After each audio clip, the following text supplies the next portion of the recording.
Hello mga kasisi, eto na naman tayo. My name is Marl Tobelio and naniniwala ako sa kasabihan ng paggising sa umaga ay isang biyaya. Ayun, tapos na tayo sa intro. Gusto ko lang sabihin na sobrang sakit pa rin ng ipin ko. My goodness. Yung wisdom tooth ko is masakit. Taas, baba, masakit siya. Kaya ayun, kaganina nagpunta ako sa center, nagpa-check up ako at nagpabunot na din ng ipin ko dito sa kabila kasi medyo matagal na din siya. Pero ayun, okay naman siya. Pinag-pray ko siya na maging maayos yung pagbunot ng ipin ko.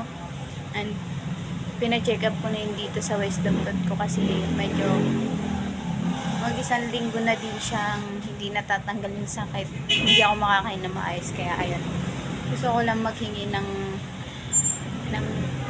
suggestion kung ano po ba pwedeng gawin para matanggal yung sakit ng ipin ko, wisdom tooth.